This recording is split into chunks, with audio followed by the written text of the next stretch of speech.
process starts is our production manager will print out these build cards, give them to me, and then I hang out back here and pull the wood for it and put it here for our guys. It goes through sound optimization first as raw wood sets. Then it gets cut out into the shape, gets rosetted, and keeps moving on. So it starts here. We've got our CNC machines here, and then we put all the CNC machines in the whole shop. Oh yeah. Most everything by hand here. So a lot of other car manufacturers, you'll see tons, like rows and rows and lots of machines. That's not us. We're all doing things with like glue and tape and clamp and things like that. This is Greg. Hi, Greg. Rosettes and others. Oh, no, we had this whole plan for you guys. How's it going? Good, how are you? A little kooky to work here. What's that? They said you have to be kooky to work here. Yeah, no, Andy and I were just talking about the next people that come around the corner. I'm going to start speaking in tongues. Nice. He's going to come over and lay hands on me and fart. So, you guys are Let's cool save enough that to- for the next people. Okay. Are you guys cool enough to handle it? I think we'll be all right, yeah. Can you show us what you're doing? What am I doing? Yeah, with your rosettes. I'm going to clip this thing at about a 0.5 millimeter. Whoops, sorry. No, that's perfect. Just like that. I feel immersed. You feel immersed. It's an immersion experience. Then I get to do this cool thing where I have this wrist clip, and I put this little guy down in here, Yeah. and I have to butt those ends up and pretend like I know what I'm doing. He does. Just see how it goes in there like that, and it's staged. It's amazing. And then I have another one, and a whole bunch of these, and I'm going to put them in there. In between there, like that. Oh, cool. Yeah, yeah. Oh, okay. And then that whole thing gets glued down in, and that becomes a rosette. 50 decoration. Awesome. That's awesome. I've also decided the density of the wood affects the sound. So we have different sound waves coming out. Maybe that. I love it. Thank you, Greg. We bend the sides. We make what we call brims. You can see here the tail block and neck block are getting glued on there with the clamps. We take a side like you saw in the other room there. They're straight kind of strips. Yeah. They get soaked in a little bit of water or spray depending on the type. Then they get put into these benders here and just kind of squish them into the right shape. Using just heat and steam. Yeah. And once they're that way, I mean, of course, they don't want to stay that way, really, because it's used to being a straight piece of wood, and then we're trying to make it all curvy. Yeah. So then we'll put it in these molds where they get their, you can see the tail block, neck block, Yeah. or I think so, not the neck block, tail No, block. I'm thinking of Yeah, yeah, and they're all with the clamps there, the weights and everything in the molds. They'll just stay here for a little bit, and then they will eventually hold their just like that. Awesome. Griffin that you met up front. So Griffin will do bending, he does kerfing, he does bracing, he does sound optimization, he does a lot of stuff here. A lot of the guys here are cross-trained in most of the procedures here. So Craig does mostly rosettes, and then our glue ups here, but he also does parts, bracing, kerfing, stuff like that.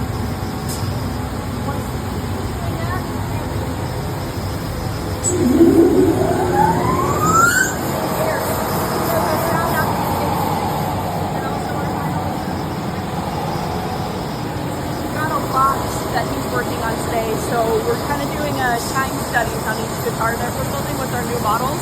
Yeah. So he's got to do one set at a time, which is not how we normally do the process. So this poor guy's probably going through it.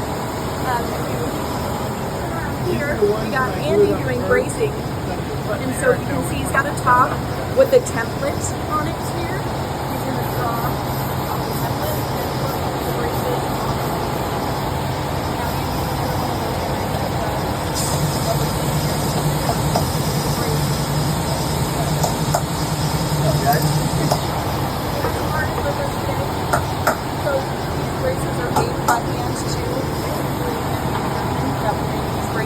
Okay. There's fillets, they're just little squares that they make with the shaper.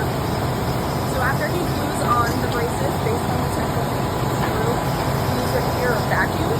So he'll shut the vacuum and it just presses that in there, just glue vacuum. Wow.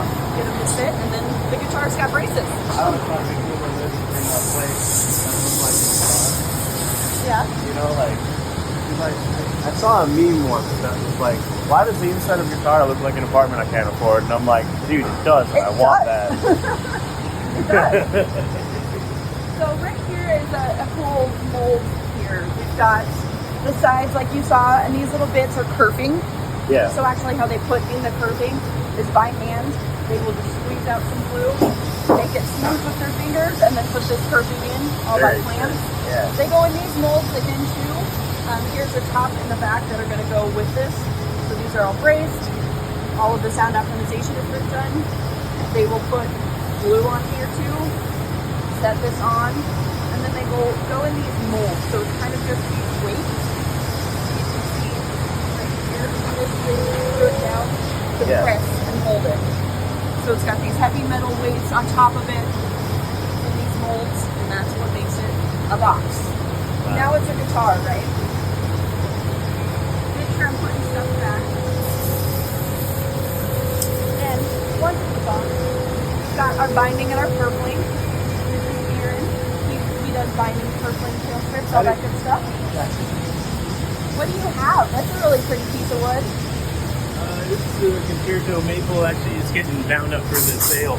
Oh, okay. Yeah, just kind of binder's choice. Decided to put a maple bind on it and allow for Jay to do some creative color work. That's why it's got that on there. He tested some stain on it. Okay, cool.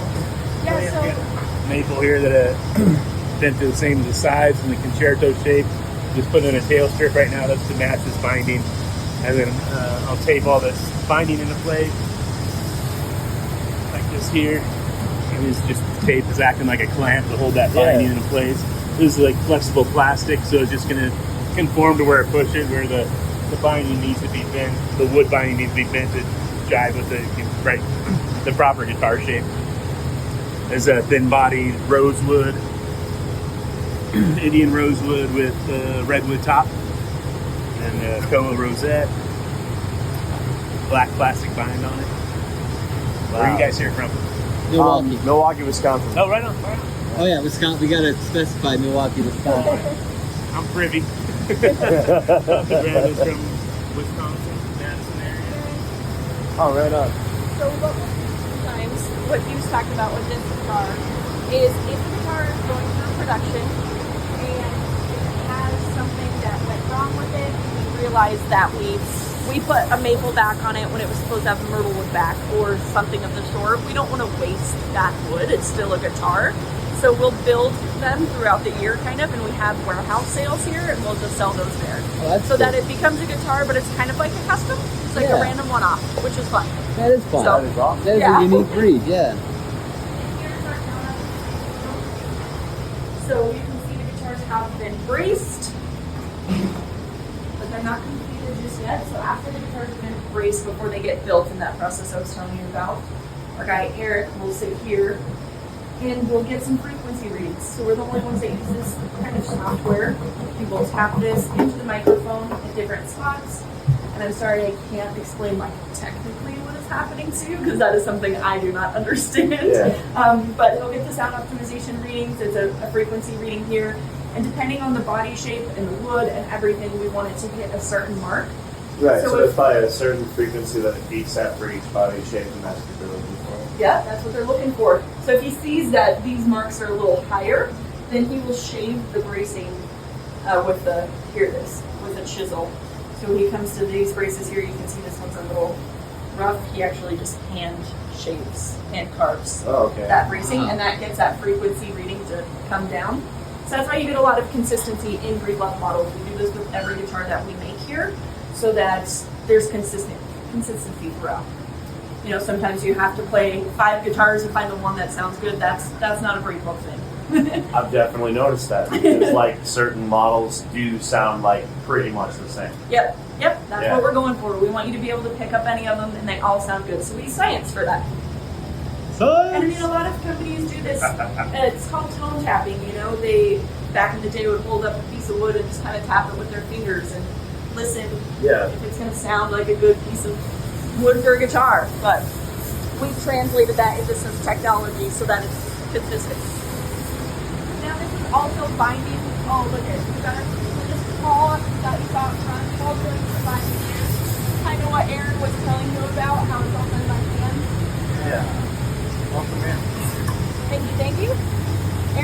telling us about the binding with how you're bending it by hand and everything. So this is cool to see Oh yeah, you in the middle of it. sure am. Yeah, a lot of this stuff will just kind of form to it. You know, you have to kind of guide it through the channels, you know. But the actual wood, you have to bend the heat press over there. Yep. Yeah, That's all done by hand. pretty much. So Paul does binding. He does a lot of Bedell stuff too. He does bracing, and he does necks. And those are all hand carved too. Here's one that hasn't had the Paul special yet. Yeah. Because you feel it. It's a little rough. I mean, it feels nice, but it's a little sharp. So Right. he'll actually go in and hand carve that a little bit so it's that playable neck that you want. Yeah. And I'll let you touch some finished ones over there so you can feel the difference. But I know you guys are familiar with our guitar, so you know what it feels like at the end. But yeah, that's all done by hand. It's by cool like this guy. to feel it at this stage. It's Right. awesome. Yeah, right off the machine. Yeah, most of it is like kind of pre-shaped, but I'll kind of go through and you have to sand it to grit so that it accepts finish. And the time you sand it, you're removing material, so you kind of have to guide it as you. So you do actually end up shaping it while you get it all the way up to the grit. So we do it to like a little fine polish. So that nobody can see the scratches except for me. I just saw an example of that in the inlay room. There was a beautiful fretboard that had a circle that said like "Don't like this," and I'm like looking at it, and like that looks perfect to me. I bet It looked great. Yeah, it looked great. I have no idea what they didn't like about it, but It was funny because I picked it up. I was like, I like this, and then I read, don't like this. I'm like, I'm like, okay, yeah. Tell me more. But, I mean, some of these guys have just been here forever. Paul's been here for 12 years now. 12 years now, and so he knows these guitars inside and out. If he notices an imperfection, he's gonna fix it. But I bet like tons of money, neither of us could figure that out, you know.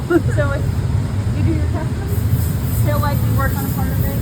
Awesome. I mean, all of these guys will likely touch a piece of your that's guitar. really cool. Oh, I'm sorry. Real quick, I wanted you to touch the raw necks over here. Oh, yeah. Yeah, so once the guitar is a full body, it's got the binding, it's got the purfling. Here's what it looks like. Please hold it. It wants to make music. You can hear it already. It's like a drum.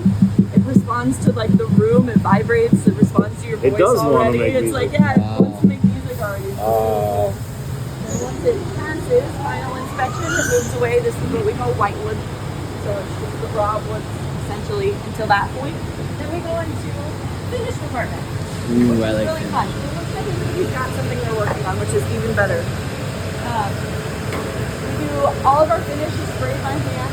We do a lot of sanding. You can see he's doing the sand out right now. A lot of sandpaper, a lot of buffing, just to get the exact consistency and tone and everything that we want out of the finish.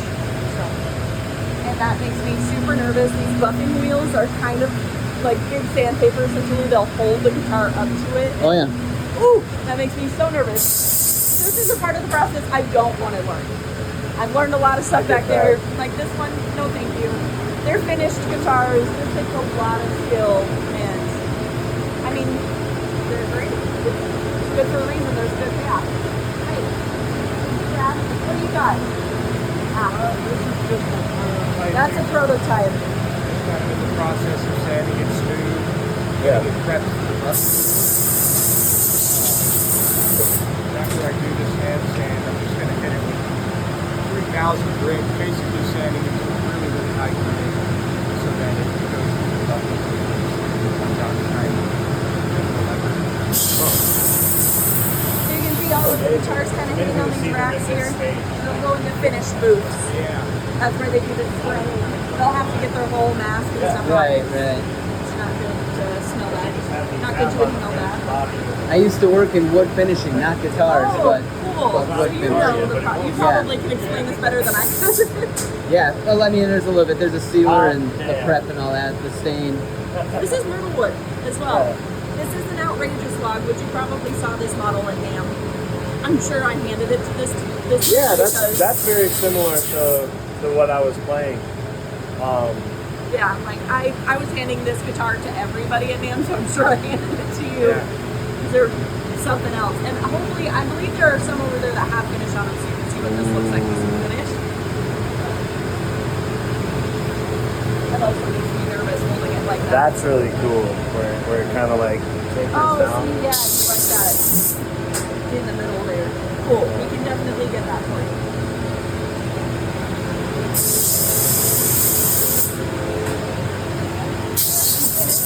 But I'm like, now that it has finish, it even has a little bit more of that, like, it's resonating with the room, I feel like. So Yeah. you have to hold it. Right? It's like tapping on it. It's like a drum. It's so fun. Oh, I feel that. Yeah. Wow. It's really responsive already. It wants to be a guitar. Once you play music. That's really cool. Wow. I'm glad that you saw the guys with their sandpaper and everything. That's all they're about. That's all done here. They put it right here for the final assembly. So here's that green stuff that you love. Oh my God! There's a yes, concerto body shape too. that's perfect. I'll take it. I mean, if this one is not sold, it technically could, but it doesn't have anything on here. Oh, this one is supposed to be a 12 string. You probably don't want a 12 string. Or, No, actually, maybe. I have a really nice Breedlove belt shirt. Awesome. Yeah, that's that rain feather look to it. Yeah. No, that top is beautiful. I mean, it all is beautiful, but that is so great. That is good to know. This is great feedback, so I can just pick the exact right piece for you. This is the same type of pearl one, but as you can see, it just has a different Oh, the sides Oh, on that. wow. The sides on this are perfect. They're so nice. And that's something that I do too in the process there before they get bent. Is I get the top and back, I'll take that into my wood room and I'll match the sides. Sometimes it doesn't. Sometimes it's like, well, this is the one side I have to go with it, but in terms of something that looks this exact, I'm like, this is technically a match, but it might look a little different sometimes. But. Yeah, so that's the great thing though. It's like that they're not the same. Like Right, from they're not the same. Yeah. terms of like the dimensions, the specs are all identical. Like playing, you know, one guitar, you know, it's crazy that they sound the same, they feel the same, and they look so different. Yeah. And that's Myrtlewood especially. Oh, check out this one. It's got that nibble. Oh my God. That you love so much. Yeah, well, I've noticed that I've always been drawn to that. I mean, I like that stuff too. It's just so cool. I love the striping as well. I love figuring too. Like this right here is so cool. Yeah. But in the right piece of Myrtlewood, we can get you all three, like this one chose. Yeah, that's so cool. Thankfully, Myrtlewood is something that we do so much of. So I'm like, I'm confident we'll get the coolest piece for you. But they just sit here before they get their necks screwed on, the bridges, all that good stuff, electronic tuners. And that all happens here. And finally, somebody to plug in. Howdy, guys. This is Jed. Hi, Jed. What's Jed, these are some artists hanging out with us for the day. Hold on. What are you doing? Frets? Fitting a net. Putting in that. Yeah. So yeah, this is all of the final hardware: the nut, the saddle, the bridge, the frets, putting the neck on, electronic in. You can see again, they're all clamped down. It's just glue and tape and clamps and all done by hand. Yeah. Enjoying your tour so far? Yeah, man, it's really cool to see these guitars before they're guitars. Yeah, right?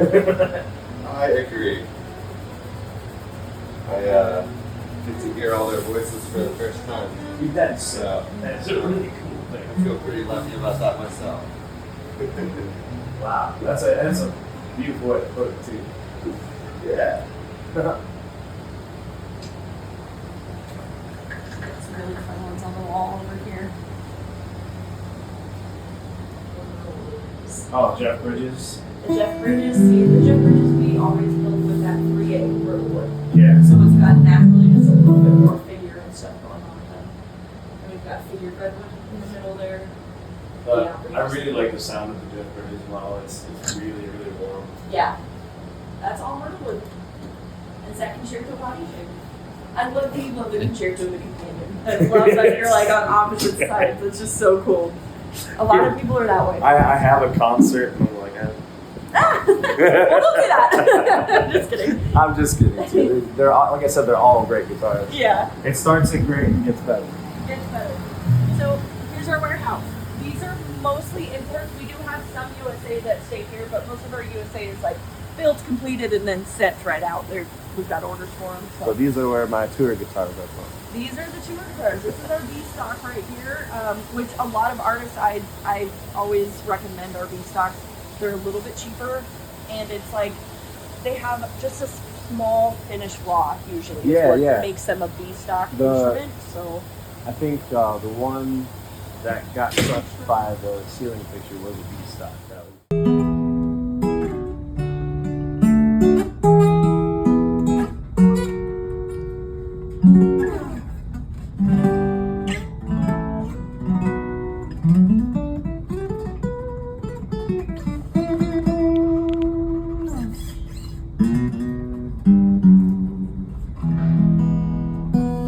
pesky B string.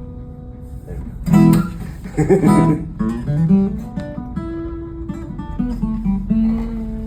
Let's sit down with this one again. yeah, sit down, spend some time with it. Yeah.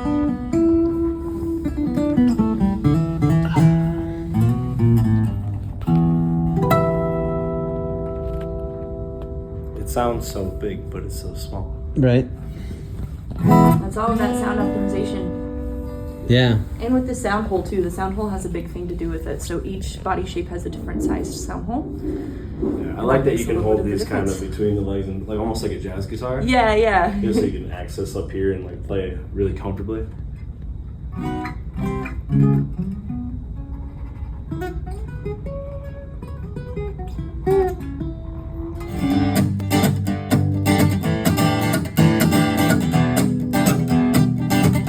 And I don't do it with unfinished stories of false tales of glories. And so I'll beat this dead horse until one of us claims victory. I won't fall down in panic or dwell on semantics. Be who I used to be before you let go of my hand. Would you please understand this one thing? That if you run, I will run. And if you jump, I will dive in right after you. Falling again and again for you. I am a galaxy, take all the space that you need. That was even cooler than I thought it was going to be.